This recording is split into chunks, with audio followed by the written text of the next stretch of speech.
Hey everybody, it's Chop here at 69 South. We have gathered quite the following of new and faithful listeners. In fact, we're in 72 countries and 1,600 cities. Excites the shit out of us, to be honest. We have countless downloads and streams. If you're a small business starting out or an accomplished business looking for some good advertisement, shoot us an email at 69southpodcast@gmail.com. The 6 and the 9 are numbers, southpodcast@gmail.com. Thank you for listening. Have a good day. We will send you a advertisement package.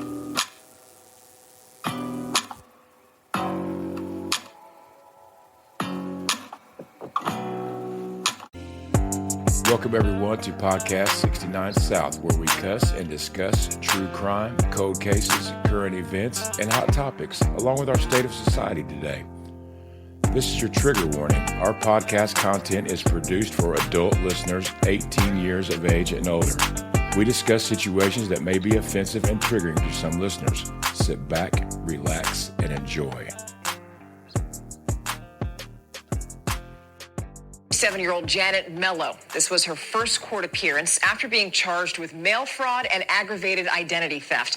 Feds say that she took money that was supposed to go to military members and their families and instead used that money to buy clothes, jewelry, cars, homes, and she allegedly did it while managing a financial program at Fort Sam Houston.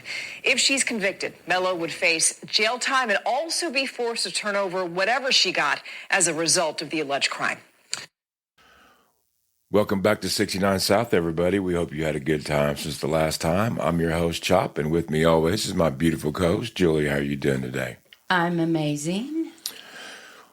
We are going to dive into a pretty wild, juicy scandal with some straight-up unbelievable moments in it, and we are going to be bringing you the heat as always.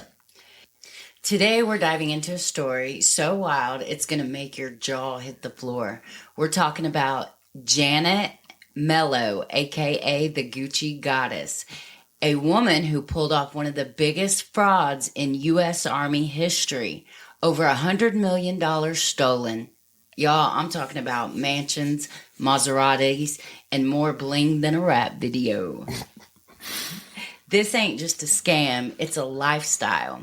Janet was living like she was in a Hollywood movie, but plot twist, it was all funded by taxpayer money meant for military kids. So buckle up because we're about to take you on this wild ride through greed, glamour, and some serious audacity. Let's get into it, but first a quick shout out to our listeners. If you are loving 69 South, drop us a review on Apple Podcast or Spotify. Follow us on X at 69 South Podcast for all the behind the scenes tea. And we'd like to give a special shout out to a special listener who is always glued to our podcast, little John over in Columbus, Indiana. Hey, John, and his mama Laura. So who is Janet Mello? Now, Janet Mello is 57 years old. She was a civilian financial program manager at Fort Sam Houston, a major Army base in San Antonio, Texas. This woman wasn't some high-flying general or Pentagon bigwig. She was a regular government employee making about $130,000 a year. Not chump change, but not exactly buy big mansions money either. Yeah, that ain't Maserati money.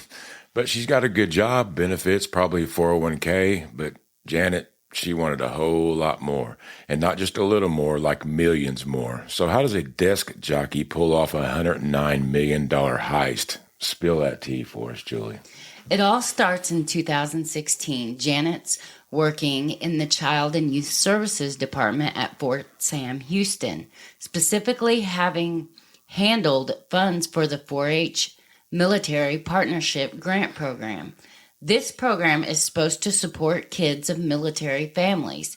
Think after-school programs, summer camps, stuff to help kids cope when their parents are deployed. Noble, right? Yeah, that's the kind of thing you'd expect to be sacred. I mean, nobody's out here thinking, let's go rob the kids' fund, except for Janet. Exactly. So Janet creates a fake company called Child Health and Youth Lifelong Development, or CHYLD. Sounds legit, right? Like something that could help kids. But it was a sham. It didn't provide a single service. It was just a bank account and a mailbox at a UPS store in San Antonio, Texas. Janet's job gave her almost total control over the grant process. She could request funds, draft memos, and even approve payments. And she used that power to funnel millions to this CHYLD program. So she came up with this CHYLD thing. Was it something that she came up with, or was it something that was already a deal? No, she came up with the Child Health and Youth Lifelong Development Organization. Right, and it kind of spells child if you look at the but letters. With the Y. That's pretty slick. So she came up with this organization, made it all legit, went and got her a bank account for it and a mailbox at a UPS store, and she was in business. And basically just writing checks to herself. I mean, I wonder how it goes on unnoticed for so long. Where was the oversight in this at? That's the crazy part. Prosecutors said Janet was seen as a subject matter expert in her office. People trusted her. She'd forge her supervisor's signature or lie about what the funds were for, and the Defense Financial Accounting Service would just send the money. Over 6 years, she requested $117 million and got $108.9 million. That's 49 grants. Damn, that's some Ocean's 11 type scheme and shit. But instead of a casino, she's robbing the army? So what's she doing with all this cash? I'm guessing she's not stashing it under her mattresses or sending kids on vacations. Oh no, Janet was living.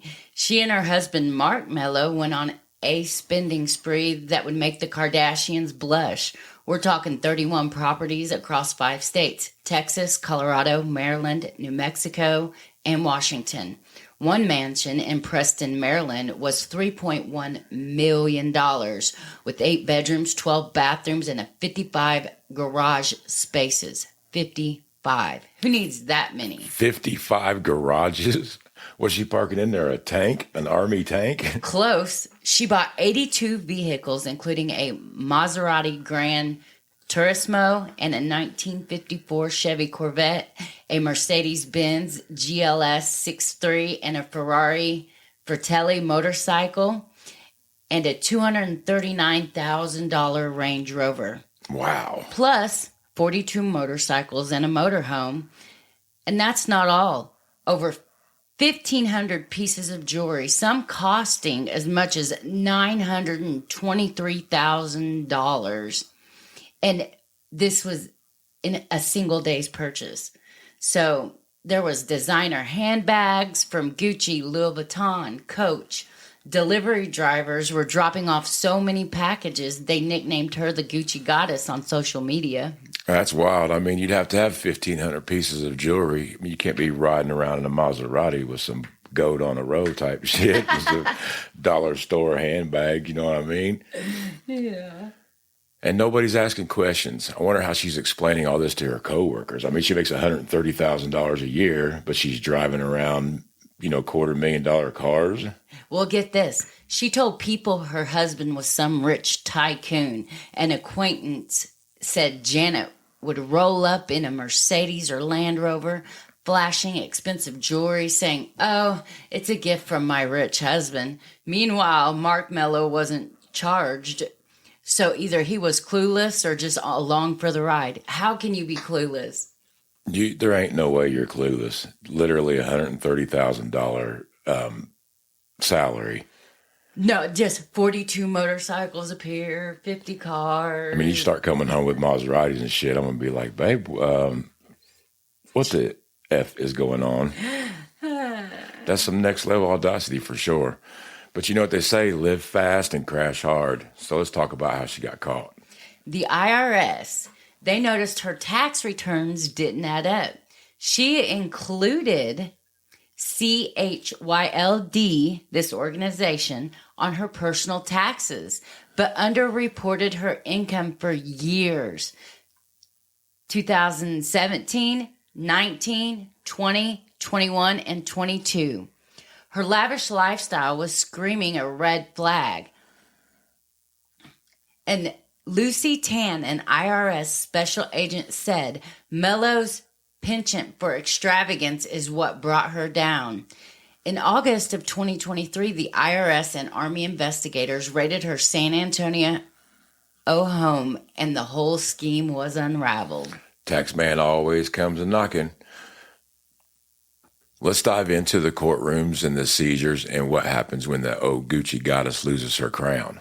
Well, we just broke down how Janet Mello scammed the U.S. Army out of $109 million. But in 2023, the IRS and Army investigators crashed her party. Chop, what happens next? Well, it's kind of like watching the house of cards collapse. In December of 2023, Janet gets hit with 5 counts of mail fraud, 5 counts of filing false tax returns. Each mail fraud charge carries up to 20 years, and each tax charge up to 5. I mean, that's a potential 125 years in prison. She's looking at spending her golden years behind bars. And the thing about it is, if she would have kept doing this and not lived a lavish lifestyle and not been flamboyant about all the shit and money she had, I mean, she probably wouldn't have got caught for a little bit longer. I wonder if she had any money stashed back away somewhere. You know what I mean? You have that much money. How can you go through $109 million in so many years? Like, I mean, I get it, 31 properties, multiple motorcycles. It's just... I bet you she has some good doctors on the payroll. She is probably sleeping heavy on some Xanax bars and not worrying about shit. Janet's not going down without a fight, at least not at first. By February of 2024, she signs a plea deal agreeing to plead guilty to all 10 charges. In exchange, she cooperates with the feds, probably hoping for a lighter sentence. Her plea hearing happens in March, and she's officially on the hook for $108.9 million in restitution. That's like telling her to pay back a small country's GDP. Where's she going to get that type of money? She's already spent it in diamonds, Corvettes, and they probably seized all that shit. Exactly. The feds start seizing everything. They take 31 properties, including that Maryland mansion, and a $3.3 million estate at Canyon Lake, Texas. They grabbed 35 cars, 42 motorcycles, a boat, and over $18 million in cash from 6 bank accounts tied to Janet or the organization CHYLD. They even seized 3 Longhorn cattle she bought because apparently she was out here playing rancher too. Longhorn cattle and Maseratis. I bet she was pretending she was Beth off the Yellowstone. Oh my gosh. Yeah, I bet you're right. She was like, oh yeah, I'm Beth from Yellowstone now. Oh, did they get it all, I wonder? Well, prosecutors are still chasing $50 million they haven't recovered. They've sold her primary San Antonio home for $1.2 million and clawed back $700,000 from fraud transfers to family and friends. But Janet, her lifestyle burned through a lot of the cash. And get this, she retired with full benefits after the raid, and the Army couldn't stop it because it's federal law. Wait, she stole $109 million, gets caught, and still gets a pension from the government? That's like robbing a bank and keeping your 401k. Yep. She was getting $4,475 a month in retirement benefits, but in October of 2024, a judge ruled the feds could take 95% of it, about $4,251 to go towards restitution. The judge was like, why does she need $4,400 a month in prison? She's left with $224 for commissary. Commissary for Roman and soap, probably. That's a fall from grace, man. So what's the vibe at her sentencing? July 2024, San Antonio Federal Courthouse. Janet is sentenced to 15 years in prison, 180 months. U.S. Attorney Esparza rips into her, saying she's betrayed the trust of the government and selfishly stole money meant for military kids. Prosecutors called the CHYLD organization a figment of her own imagination. Her lawyer, Albert Flores, tries to soften the blow, saying she's deeply remorseful and wants to and wants her assets sold to pay back the government. Remorseful. She was remorseful when she got caught. I wonder what everybody, like the public, said about this around that area, like the people that knew her. Oh, people are pissed. On X, users are calling her out, saying she stole from taxpayers and military families. One post from American F Woman went viral, breaking down how Janet set up a fake NGO, which an NGO is a non-government organization. Like a non-for-profit type thing. Yeah, but it's not part of the government. And how she bought the homes and the vehicles. You know, and her sentiment was very clear. 15 years is not enough. Some folks on Reddit's military thread said she should have gotten 25 years minimum, especially since the money was for kids. Yeah, I mean, it does hit different when you think about those kids missing out on the programs that the Army was supposed to be paying for when she's buying her 80th car. Let's dig into the psychology of Janet Mello for a little bit. I mean, what makes you think somebody would risk it all for Gucci bags and Ferraris? I mean, it does sound kind of lavish, but... Well, first off, she's not your typical criminal mastermind. She's a 57-year-old government employee with over 20 years of service. She's not out here running a cartel or hacking systems. She was a trusted insider who saw an opportunity, and she took it. It's a mix of greed, entitlement, and maybe a touch of delusion. Psychologists who study white-collar crime say people like Janet often start small, maybe with a little fudging here or a small transfer there. But when they get away with it, it's like a drug, the thrill of pulling it off. Plus, the money creates a feedback loop. Janet was submitting fraudulent grants for 7 years. That's not a one-time slip-up. That is a lifestyle. So she's hooked on the high of scamming. I mean, I can kind of see that a little bit. That makes sense. But what do you mean about the entitlement part?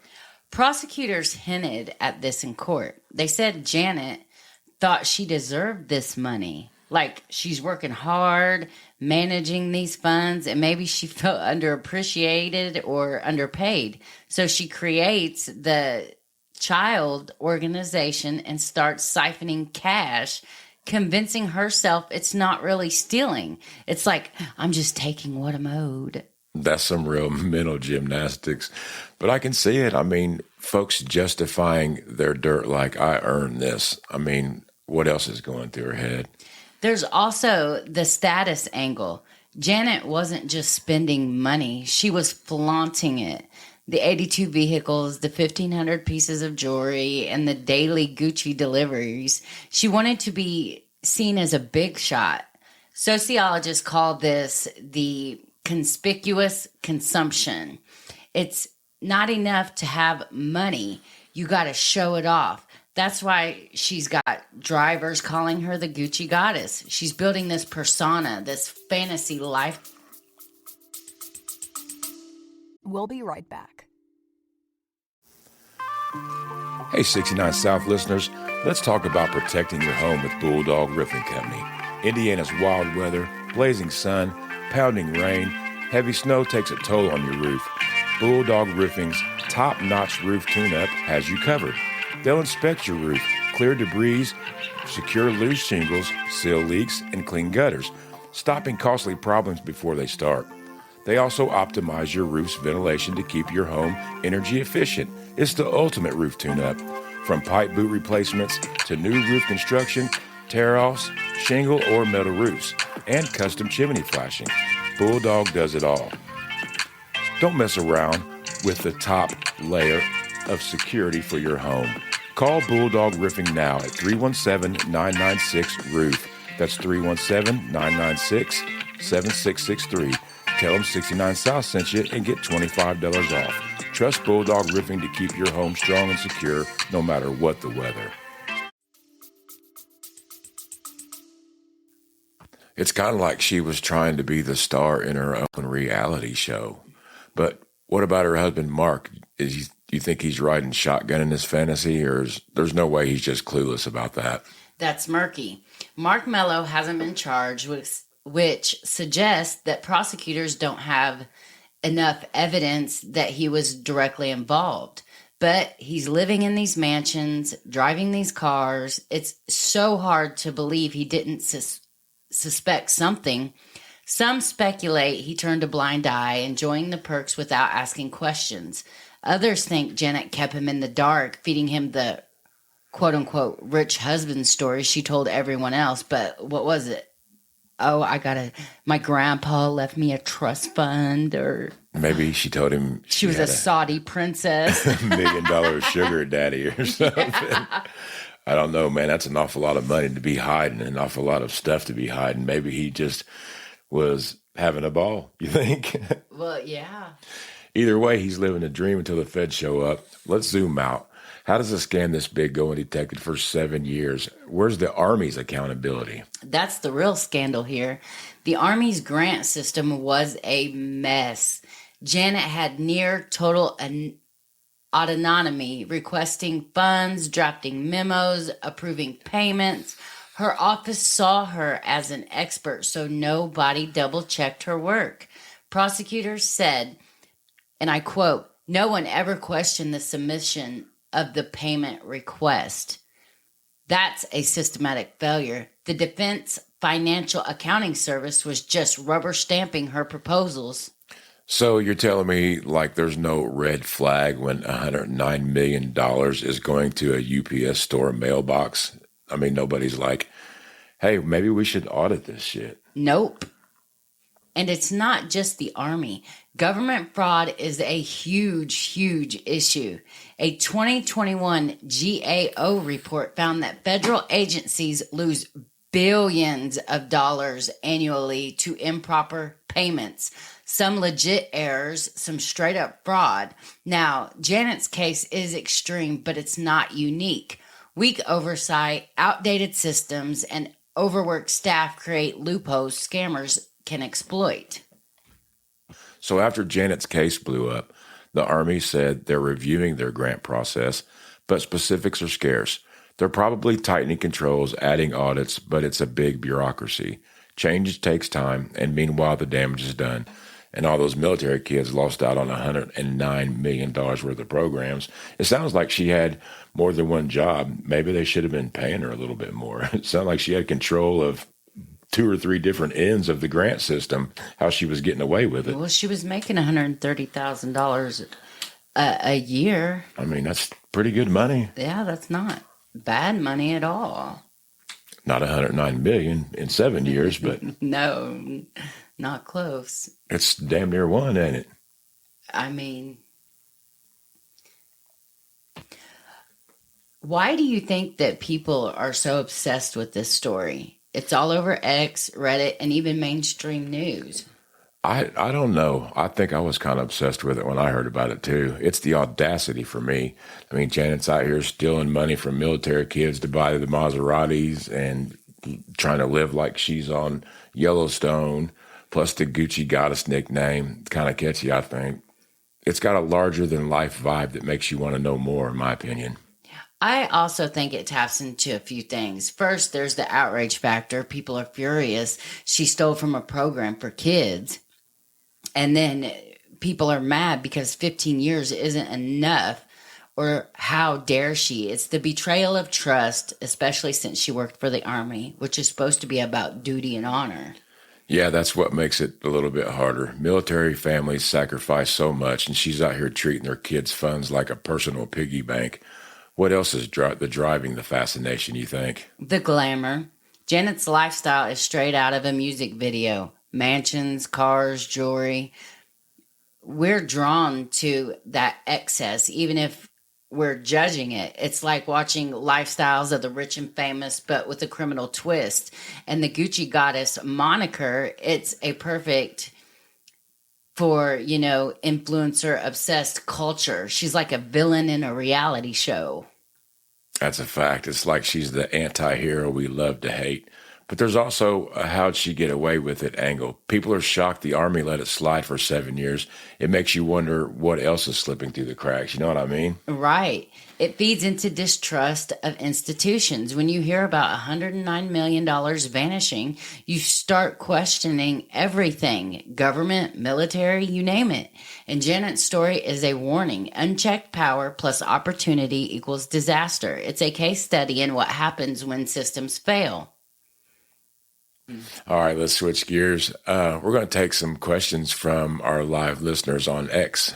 We'd like y'all to send us your thoughts on the Gucci Goddess, and you delivered. Julie, what's the first one? This one's from Texas Tornado 22. Do you think Janet Mello planned to get caught, or was she just that arrogant?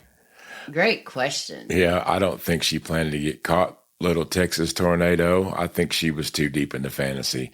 I mean, 7 years of scamming, that's not someone expecting the feds to knock. I think she got arrogant, thought she was untouchable. What do you think, babe?